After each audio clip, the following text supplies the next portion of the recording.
We think earnings recovery led by internet as well as stabilization of fund flow are the main drivers for offshore market in recent months.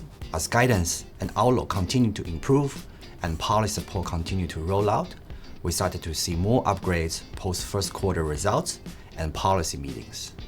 While stock market reform was also another important catalyst, especially for Asia market. It addressed some of the key issues. For example, it addressed the imbalance around financing capability versus shareholder return in Asia market. We started to see dividend and stock repurchase events increase rapidly since then. Moreover, national team buying also provide a firm support on downside risk. Though overall market is still weak, Politburo meeting at the end of April sent a very strong signal to the market.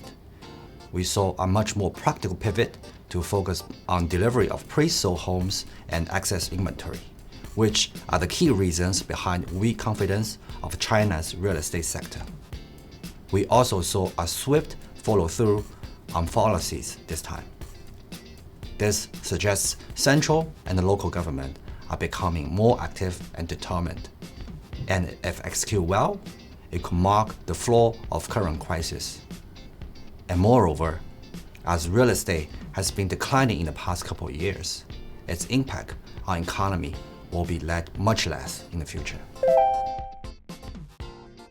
We started to see competition landscape rationalize for internet sector post-regulatory cycle, and industry leaders are able to focus more on profitability. This has become one of the major drivers behind China's internet leaders' earnings upgrade. While many of them also demonstrated their capabilities to leverage their strengths from domestic market to expand overseas, which could pave the way for a new growth engine. Also, as the government is shifting from investing-driven model to dual circulation, that is to unleash consumption power and focus more on technology and productivity growth. We believe there are many new growth opportunities in consumer space as well as technology space, especially when overcapacity issues starting to be resolved.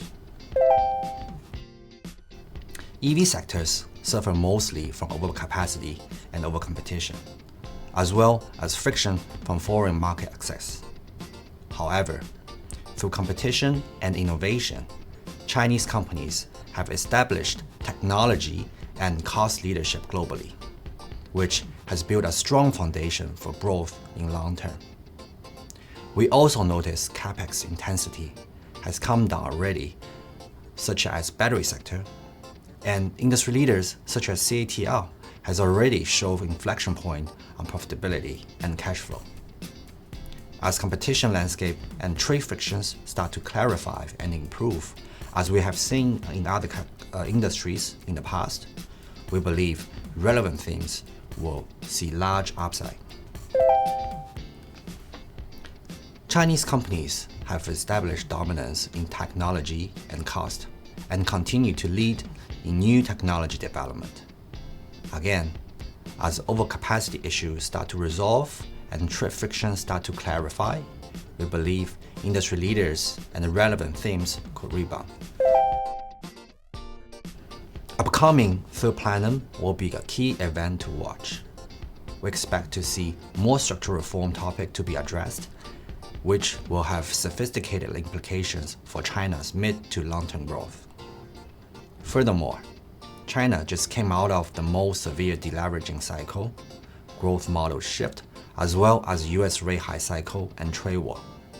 We see Chinese consumer and promising companies have adjusted to those changes and evolve in a new paradigm. We see new emergent export drivers such as EV to support next stage growth.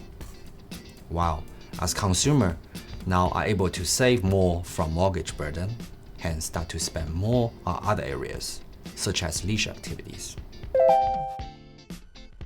We think worst is behind for China market.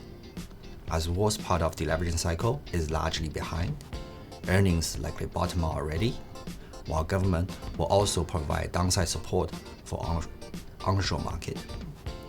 Moreover, China market valuation is relatively more attractive compared to other major economies, and it has the lowest correlation to US and the global market. Hence, it should provide a good risk diversification for Korean investors.